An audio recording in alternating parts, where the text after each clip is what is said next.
I have medicine. Antibiotics. Maybe she can help. It's so bizarre doing a movie like this.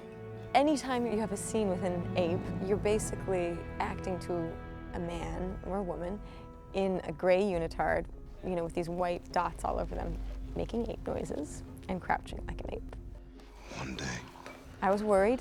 I was like, Matt, what is this gonna be? What is this gonna be? Is this gonna be someone acting like an ape? What are we gonna be doing? And I had a friend, actually, who had worked with Andy Serkis. He said, don't worry, you'll be fine. You stay.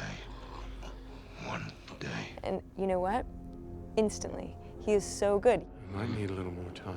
One day!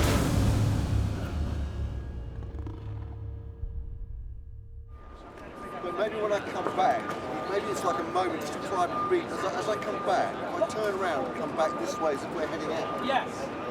I think that's the best chance we have at it. I agree with you. Yeah. That's this one. I remember when I first came on, I wanted to understand motion capture because I'd never done it. So I asked all of the VFX people to show me the performances of Andy and then show me Caesar so I could understand how they got from here to there. And of course, I'd already been blown away by what I saw of Caesar, but when I looked at the footage, I was even more blown away by Andy. The emotional qualities which he gives Caesar, that's why the audience loved Rise that much. I mean, it was a good movie, but what it really was a great performance in Caesar with Andy Serkis. And he's doing that here in Dawn. He has the load of this narrative. All of the pressure falls on Caesar. Everybody's looking to Caesar for the answers. The big challenge for finding Caesar this time round was plugging into exactly where he is emotionally, where he is psychologically. So I had to do a lot of thinking as to what had happened in that 10-year period. When I approached Caesar originally, I felt that Caesar was almost a human being trapped in an ape's body. That's how I approached him physically. And then when we came into this movie, he really had to find his inner ape and grow to respect those things and to access those things and bury, really, most of the humanity that's in him. As I say, apart from the things that he decides that can be used to support the things he wants to bring to the apes, knowledge and equality. So that was really the basis of where I started for creating Caesar for the second movie.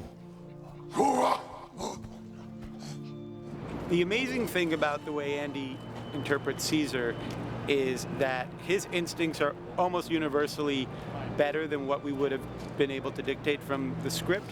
There's lots of moments in the script where obviously we need to explain what we want Caesar to be doing behaviorally, really because we're trying to limit how much he's doing with dialogue or signing.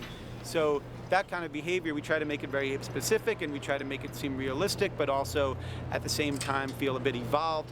And Andy is gifted beyond belief at doing that kind of thing. Truthfully, it's almost a bit of a crutch because there are times where we'll work on stuff and at some point we'll just assume Andy will pull this off. It might seem a little bit insane on the page, but I bet Andy will be able to pull it off and sell, you know, what's going on here. Said no guns. He's a pacifist. So he has to weigh up the dangers that the entire colony could face if they start to retaliate for the invasion.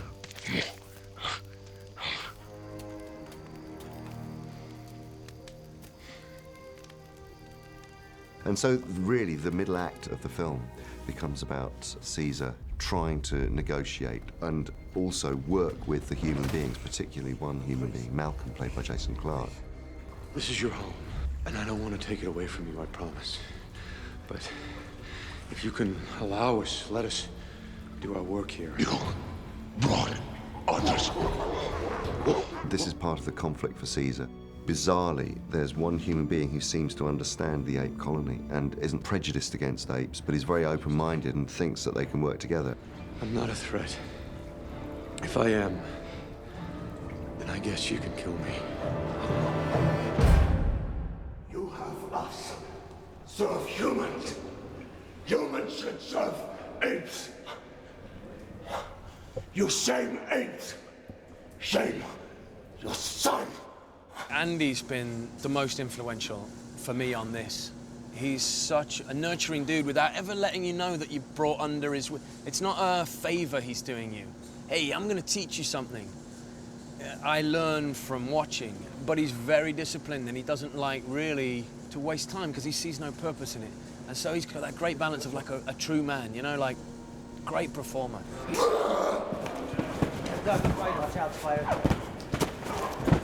People work in different ways, but you know, people think that it's a matter of doing monkey movements, that it's a matter of copying a chimpanzee, or, you know, it's nothing to do with that really. I mean, yes, there are behavioural things that you have to learn, but actually it's all about you playing a character, regardless of playing an ape. It's understanding the psychology of the part, as you would if you were playing a human being. So, you know, performance capture isn't about, you know, sort of doing gross body movements and pantomiming. It's actually where it's at its most powerful is in its stillness. You know, being brave enough to hold a close-up and to internalise and not feel you're having to demonstrate your apeness.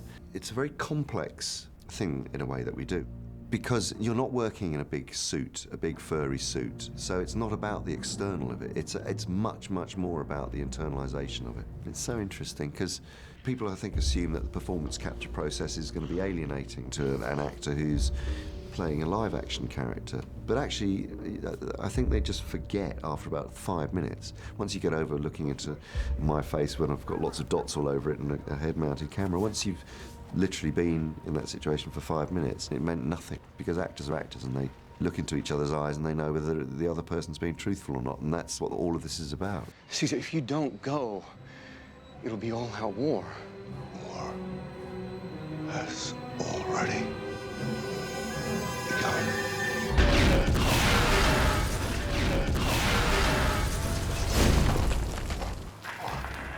As the ape fight is going on, Caesar finds himself with Koba beneath him, about to drop to his death. And Koba uses the one tenet of belief, more important than anything else, to try and save his own life.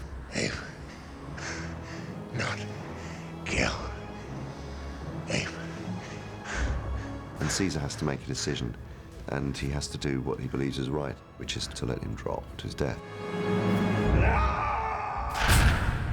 I remember when I read it for the first time, I thought it was so wrong for the character of Caesar to do that, and I had a very violent reaction to it. And actually, having played the role all the way through and reached a point where it actually began to make sense, but it was a very complicated scenario, and any kind of absolute belief system is fundamentally flawed. And I think that for Caesar, because humans have let the earth fall apart, in his ambition to make a perfect ape society, he believed that apes could make a better job of it than humans.